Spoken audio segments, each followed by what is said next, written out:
En honneur et mémoire de votre parrain, un insigne a été créé. La forme est celle typique de l'écu de l'École nationale des sous-officiers d'active, et le point armé du glaive représente la formation de sous-officiers que reçoivent les élèves. De père suisse et de mère franco-suisse, Jan Hertard naît le 29 septembre 1971 à La Chaux-de-Fonds. Très rapidement attiré par le métier des armes, il part à 20 ans faire son service militaire en Suisse. Après plusieurs périodes de réserve, entre 1992 et 1993, son désir d'engagement opérationnel le pousse à servir sa deuxième patrie, la France, et à s'engager à l'école d'application du génie en septembre 1993. Il suit son instruction à Angers et devient chef de groupe génie combat. Nommé sergent de l'armée française en septembre 1994, il choisit de servir au 6e régiment du génie. Mai 1995. En ex-Yougoslavie, les Serbes ne respectent plus les zones d'exclusion des armes lourdes et intensifient le siège de Sarajevo. En juillet 1995, dans ce contexte délicat, le sergent Hertard effectue sa première opération extérieure au sein de la Fort Pronu. Sapeur, il valorise les postes d'observation autour de Sarajevo, régulièrement exposés aux tirs des belligérants. Le 28 août, lors de l'aménagement du poste de Mojmilo, il est pris à partie avec insistance. Il se réarticule face à la direction dangereuse et poursuit la réalisation de sa mission. En septembre 1997, il retourne en ex-Yougoslavie sous l'égide de l'OTAN et participe à l'opération Salamandre afin de stabiliser le pays et sécuriser les élections. De retour en France, il n'a qu'une envie, s'aguerrir et s'instruire. Ainsi, en novembre 1998, il obtient son brevet des techniques commando. En 1999, le conflit des Balkans s'étend au Kosovo. Les deux principales communautés, serbes et albanaises, sont intimement convaincues d'être les seules occupantes légitimes de cette région. Parfois détruire, souvent construire, toujours servir. Les hommes du génie sont projetés parmi les premiers en soutien de l'avancée des forces et de leur mobilité. Jan Hertard est ainsi projeté en avril en Albanie pour préparer une éventuelle intervention de l'OTAN au Kosovo.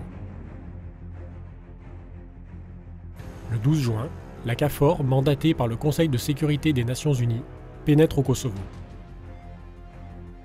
Aguerri et expérimenté, il retourne à Angers et est nommé sergent-chef en octobre 2000. Toujours à la recherche de nouveaux challenges, il obtient son brevet parachutiste en mai 2001 et se porte volontaire pour intégrer les forces spéciales. Affecté en juillet 2002 au 13e régiment de dragons parachutistes, il suit avec détermination la difficile formation d'équipiers de recherche aéroportés. Il repart ensuite une troisième fois en ex-Yougoslavie et fait parfaitement face à ses nouvelles fonctions. Le sergent-chef Hertard prend une part décisive dans la collecte du renseignement. En août 2002, il s'infiltre lourdement chargé sur un objectif abritant un criminel de guerre particulièrement recherché et il réussit à positionner un capteur technique abandonné sur l'objectif. En mode couvert, Jan réalise des prises de vue remarquables et rapporte des renseignements de premier ordre. Enthousiaste et passionné par les nouvelles technologies, il s'est complètement intégré à la famille des dragons parachutistes. Début 2003, la guerre civile en Côte d'Ivoire est intense. Des accrochages dans la zone de confiance font plusieurs morts chez les forces nouvelles, ainsi que plusieurs blessés au sein de l'armée française. En mars, le sergent-chef Hertard rejoint dans ce contexte la Côte d'Ivoire et participe à l'opération Licorne. Le rythme des missions se poursuit. En avril 2004, Jan retourne une quatrième fois sur un théâtre qu'il connaît désormais très bien, l'ex-Yougoslavie, et repart quelques mois plus tard sur le sol ivoirien, où les affrontements militaires sont de plus en plus violents. Il commandera une équipe de liaison de contact auprès des forces rebelles dans le secteur de Mans. Lors des semaines de tensions interethniques du mois de mai, il réussit à maintenir ses contacts et permet au commandement de garder une vue très précise de la situation. En avril 2006, l'adjudant Hertard est engagé sur le théâtre afghan et participe pour la première fois à l'opération Pamir. De retour sur Dieuze, il poursuit son instruction de spécialiste et passe le certificat d'aptitude au saut opérationnel à grande hauteur en décembre 2006. Fin janvier 2007, à l'appel des syndicats, les Guinéens descendent massivement dans la rue. Des dizaines de personnes sont tuées par les forces de l'ordre. Yann Ertar, prépositionné à l'ambassade de France de Guinée, participe à la montée de la cellule de crise et fournit un suivi quotidien précis de l'évolution de la situation au service diplomatique. Le 15 février, il réalise une opération de récupération et extrait une vingtaine de ressortissants de cette situation particulièrement confuse et violente. Toujours à la recherche de l'excellence, sa vie de soldat est rythmée par les missions et les stages. En mars 2008, il poursuit son cycle de formation et passe sa qualification de chef d'équipe de recherche aéroportée.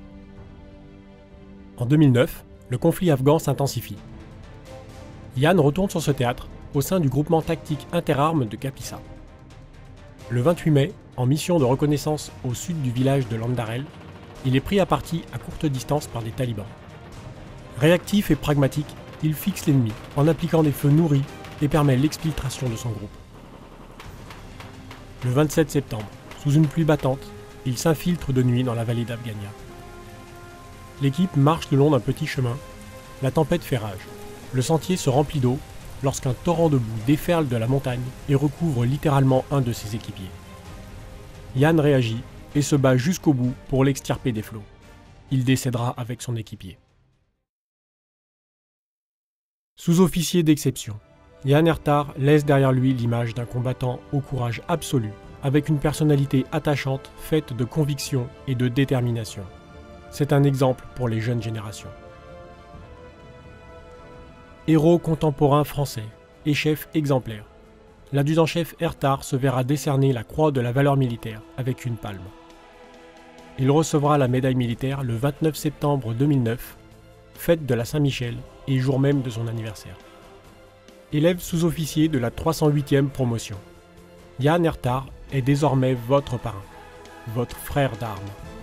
Vous êtes désormais les dépositaires de sa mémoire. Faites à nouveau rayonner sa flamme pour le succès des armes de la France.